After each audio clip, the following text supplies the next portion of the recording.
আসসালামু আলাইকুম। আমি মোহাম্মদ শরীফ আদনান বর্তমানে কর্মরত রয়েছি ডাউন সিনড্রোম সোসাইটি অফ বাংলাদেশে স্পিচ ল্যাঙ্গুয়েজ প্যাথোলজিস্ট হিসাবে। পরবর্তী ভিডিওতে ডাউন সিনড্রোম কি, ডাউন সিনড্রোমের লক্ষণ, ডাউন সিনড্রোমের প্রকারভেদ এবং ডাউন সিনড্রোম বৈশিষ্ট্য সম্পন্ন শিশু ও ব্যক্তির শারীরিক, মানসিক, বুদ্ধিবৃত্তিক এবং আচরণগত বৈশিষ্ট্য নিয়ে আলোচনা করেছি। আজকে আমরা জানার চেষ্টা করব ডাউন সিনড্রোমের সাথে সম্পর্কিত বিভিন্ন পরীক্ষা নিরীক্ষা, ডাউন সিনড্রোমের ইতিহাস, ডাউন সিনড্রোমের বাংলাদেশ এবং এর বৈষয়িক প্রেক্ষাপট নিয়ে। চলুন তাহলে শুরু করি। পূর্বের ভিডিওগুলি না দেখলে ডিসক্রিপশন বক্সে লিঙ্ক দেওয়া থাকবে, তা অবশ্যই দেখে নেবেন। ডাউন সিনড্রোমের সাথে সম্পর্কিত পরীক্ষা নিরীক্ষাগুলি। ডাউন সিনড্রোম একটি জেনেটিক কন্ডিশন বা ব্যক্তি বিশেষের জিনগত বৈশিষ্ট্য।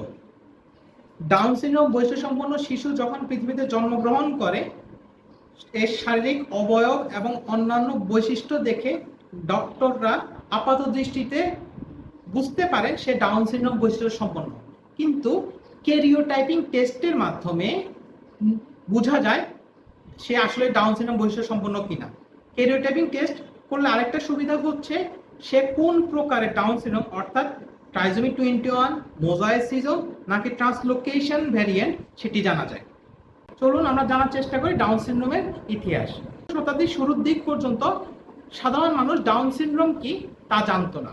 1886 সালে প্রথম স্যার জন ল্যাংডন ডাউনের তথ্য অনুসারে মানুষ জানে ডাউন সিনড্রোম কি। স্যার জন ল্যাংডন ডাউন উনি ইংল্যান্ডে একটি মানসিক প্রতিবন্ধী হসপিটালের দেখভালের দায়িত্বে নিয়োজিত ছিলেন।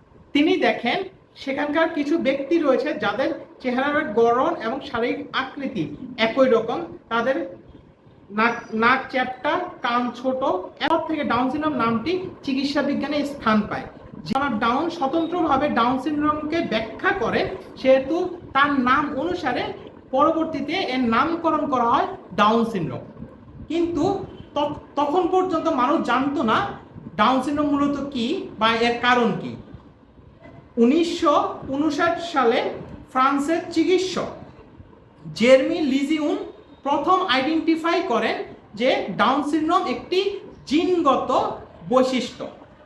জানার চেষ্টা করি বৈষয়িক প্রেক্ষাপট।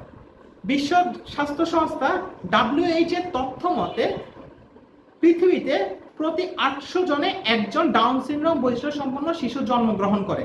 অর্থাৎ একটি কমিউনিটিতে যদি 20,000 মানুষ থাকে, তাহলে সেখানে অবশ্যই 20 থেকে 25 জন ডাউন সিনড্রোম বৈশিষ্ট্য সম্পন্ন শিশু বা ব্যক্তি থাকবে।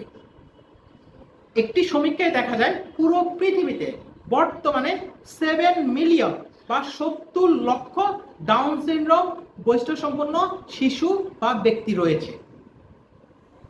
এই প্রেক্ষাপট বিবেচনায় বাংলাদেশে প্রতি বছর গড়ে 3 থেকে 4 হাজার ডাউন সিনড্রোম বৈশিষ্ট্য সম্পন্ন শিশু জন্মগ্রহণ করে। অর্থাৎ দিনে 10 থেকে 12 জন ডাউন সিনড্রোম বৈশিষ্ট্য সম্পন্ন শিশু জন্মগ্রহণ করেন। 2019 সালে ফেব্রুয়ারি পর্যন্ত সমাজসেবা অধিদপ্তরের প্রতিবন্ধী জরিপ শনাক্তকরণের তালিকা অনুসারে বাংলাদেশে নথিভুক্ত ডাউন সিনড্রোমের সংখ্যা 3559 জন, কিন্তু এর সংখ্যা ক্রমবর্ধমান। সম্প্রতি একটি জরিপে দেখা গিয়েছে বর্তমানে বাংলাদেশের নথিভুক্ত ডাউন সিনড্রোম বৈশিষ্ট্য সম্পন্ন শিশু বা ব্যক্তির সংখ্যা 6500-এর কিছু বেশি। ডাউন সিনড্রোম, কমিউনিকেশন ডিসঅর্ডারস এবং স্পিচ থেরাপি সম্পর্কে আরও বিস্তারিত জানতে চ্যানেলটি অবশ্যই সাবস্ক্রাইব করুন, শেয়ার করুন এবং পাশে থাকা বেল আইকনে ক্লিক করুন। সবাই বিষয় নিয়ে ভিডিও তৈরি করলে আপনারা উপকৃত হবেন, তা অবশ্যই কমেন্ট সেকশনে জানাবেন। সবাই ভালো থাকবেন, সুস্থ থাকবেন। আসসালামু আলাইকুম।